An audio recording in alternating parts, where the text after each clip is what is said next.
भावक क्रिया का मतलब है वर्तमान में जीने का अभ्यास। हम वर्तमान में रह सके, और वर्तमान में वही व्यक्ति रह सकता है जिसने अपने भीतर देखना शुरू कर दिया, अपनी प्रेक्षा शुरू कर दी, अपनी प्रेक्षा अपने भीतर झांकना शुरू कर दिया।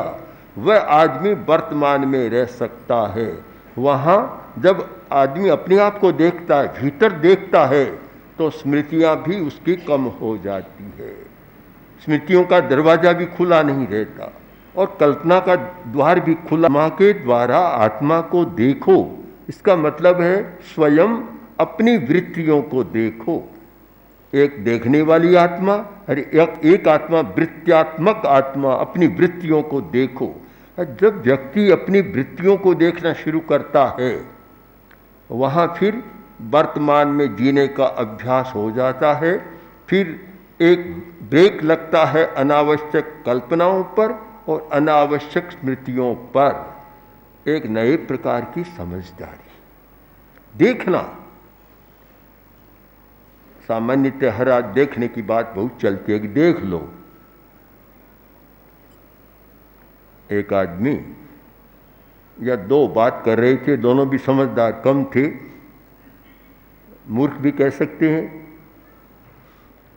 तो बातचीत करते करते एक बात और है, कम समझ वाला अपने आप को बहुत ज्यादा समझदार मानता है। तो बात करते करते एक बोला कि तुम्हारे जैसा मूर्ख बेवकूफ ढूंढने पर भी मुश्किल से मिलेगा।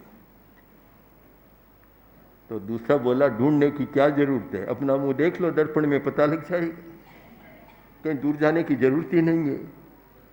बात बहुत मर्म की है कि सही बात है कि अपना मुंह देख लो। एक तो मुंह शीशे में देखो और एक मुंह अपना भीतर झांक कर देखो। जो अपने भीतर देखो तो पता लग जाएगा मैं क्या हूं।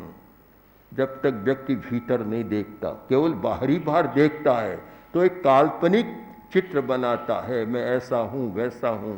वह हमारा काल्पनिक चित्र होता है, वह यथार्थ का नहीं होता। रियल में वैसा वह नहीं है जैसा अपने आप को मान लेता है।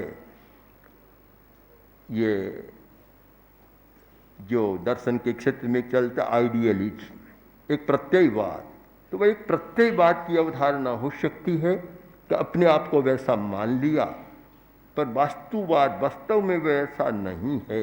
वास्तव में वह क्या है, इसका अवबोध, इसका संज्ञान, इसका प्रत्यय तब होगा जब वह अपनी इंद्रियों को बंद कर, आंखों को बंद कर और इंद्रियों को भी शांत कर, मन की चंचलता को कम कर और भावक क्रिया की साधना में जाकर और अपने आप को देखना शुरू करेगा।